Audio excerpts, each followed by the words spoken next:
Hello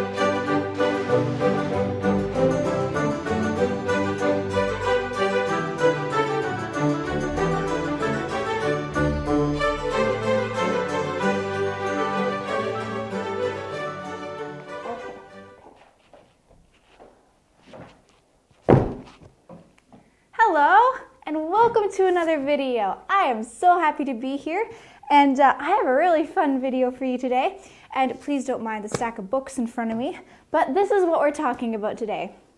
These books. I love reading, which is kind of obvious because I'm 16, homeschooled, and a girl. What I thought would be a really good topic is all about classic literature, because that's what I've been raised on and that's what I love so very much. And that's the one thing that all these books have in common, is they're all classics, all wonderful. Lion, the Witch, and the Wardrobe, Little Women, Les Mis, The Hunchback of Notre Dame, fairy tales, and Sherlock Holmes. He's classic, that's classic.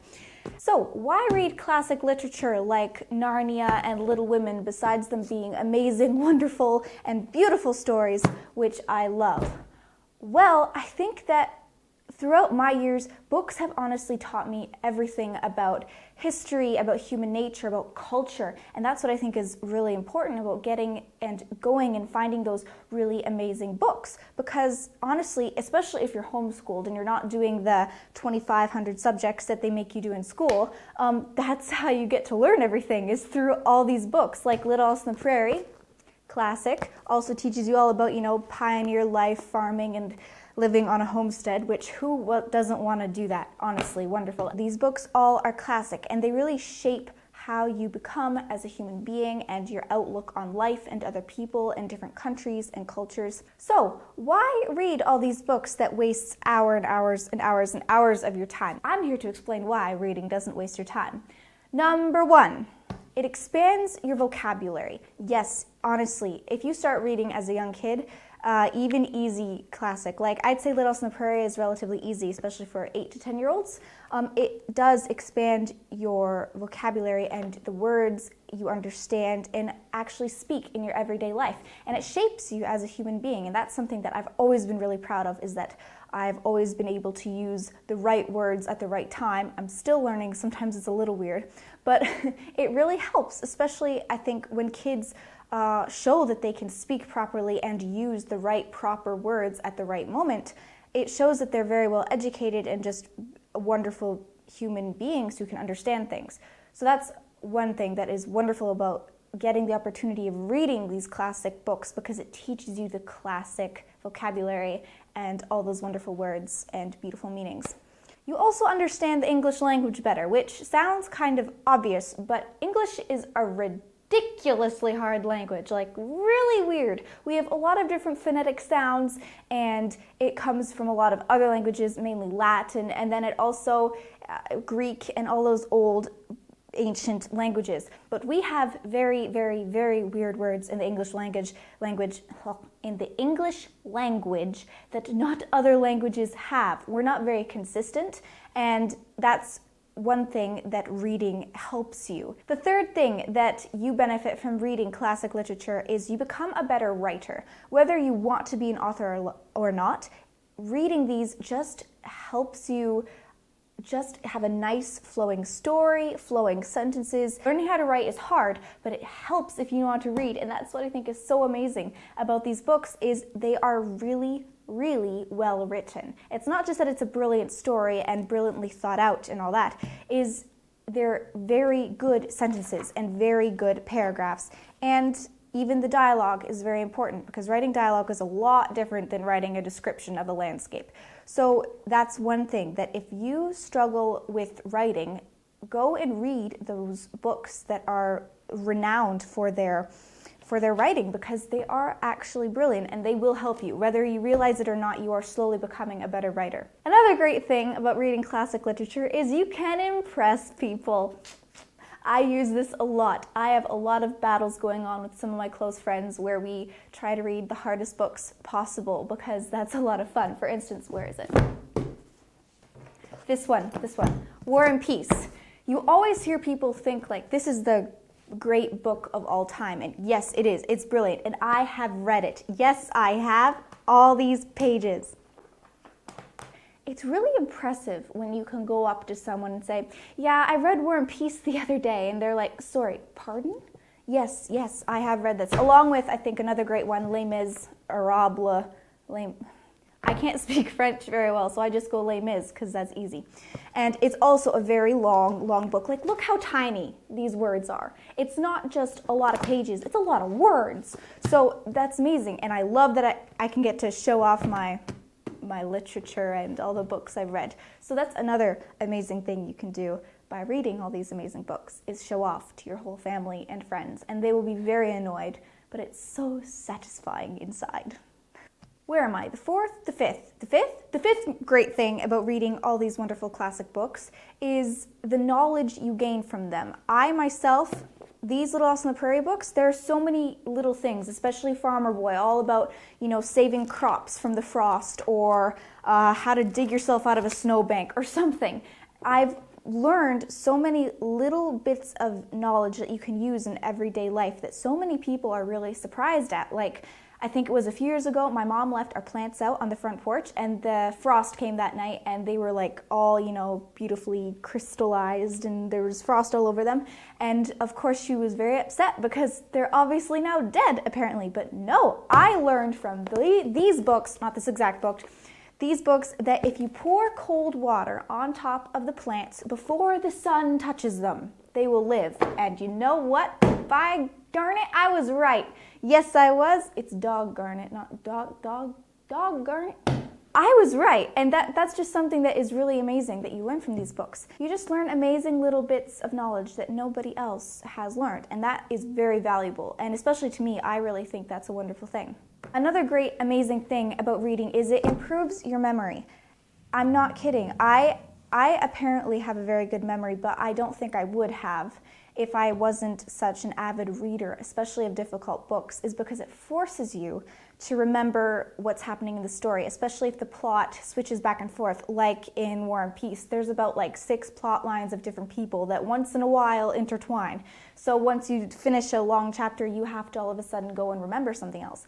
And that is a great, great skill to have, because you remember people's names, you remember the places, you remember what happened there, what music you were listening to, and it's not only something that's really impressive, it's a great life skill, and I think a lot of people lack that, especially in nowadays times where you can just look up something on Google. You don't have the memory that other people used to have, because once they read it and you had to return the book to the library, you have to remember it, because you can't just go and get it and keep it. I wouldn't be the wonderful, amazing person I am if it wasn't for one books in particular.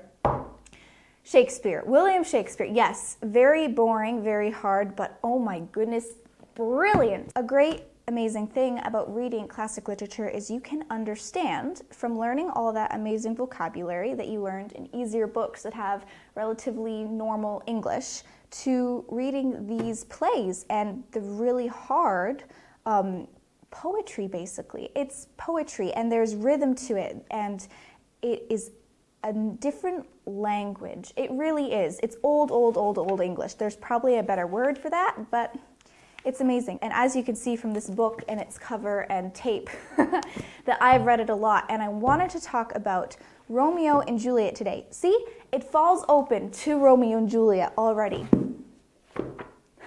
That's awesome. And I just finished a book called The Girl on the Balcony. And if you haven't heard of it, go read it. It's really fun. It was written by Olivia Hussey, who starred in the 1968 movie Romeo and Juliet. And I think it's one of the best movies ever done about Romeo and Juliet, because it was pretty much done to the book. And I've seen many, many productions and many movies of Romeo and Juliet because I love it so much. But it was the best for a number of reasons. One of the reasons was it stayed very, very true to the text, which I appreciated. And not that I'm one of those people that is like, oh, they took out this line, scandalous, oh my goodness, they're awful. No, I don't mind if a director takes some, like, you know, liberties with the text, because it's very hard to literally take this long and sometimes dull text and turn it into a movie that everyone can enjoy. And so it was very well done, very well done. But the most important thing about that movie was they cast Romeo and Juliet age appropriately. Yes, in Romeo and Juliet, Juliet's only 13. She's just going to turn 14. And Romeo, I guess he's a little older, maybe like 16. When you, for instance, if you ever read Romeo and Juliet and you see Lady Capulet, that's Juliet's mom. If you think about someone who's a mom, you kind of think, well, someone in her 30s or 40s if she has a teenage daughter. No, she wasn't in her 30s or 40s. She was in her 20s. They married very young at that time.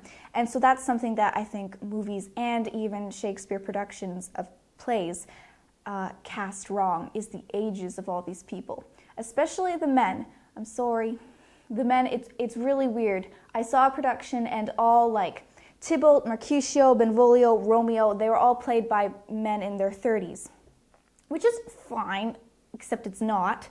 They're children, and Shakespeare wrote the part for children, and there's a lot of fights and a lot of brawls, and if you read Romeo and Juliet, basically everyone dies except the very old people, and that's the tragedy of it.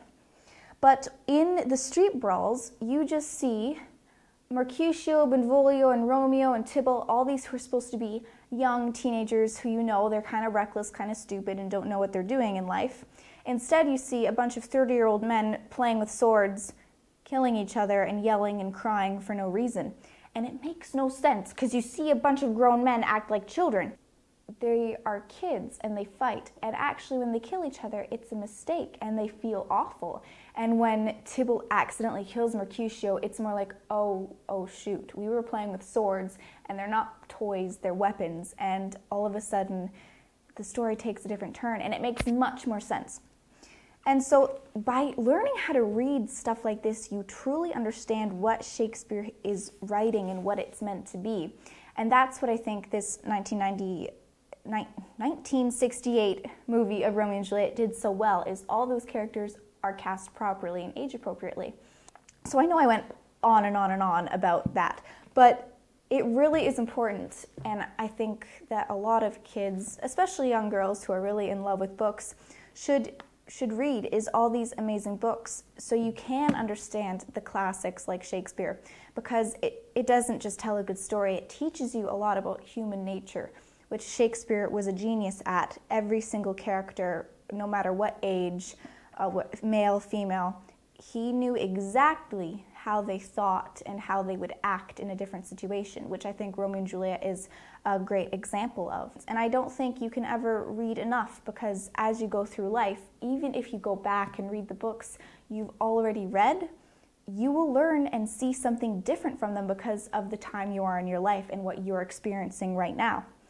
And that's really, really wonderful, and you can never stop learning from books. They just teach you something that no high school teacher can, and it's because they are brilliant. They are brilliant writers, and they are brilliant stories. So I hope that this little video has encouraged you to go read one of these amazing books, because I love them so much. And I will list down below some books that I think are amazing and you should definitely read. No matter what reading level you are, I'll make sure they're not too difficult, like Les Mis or something. I hope you have enjoyed this video. I certainly love being surrounded by all these wonderful books. Oh, this one's so good. My Friend Flicka, a great book. Read that one.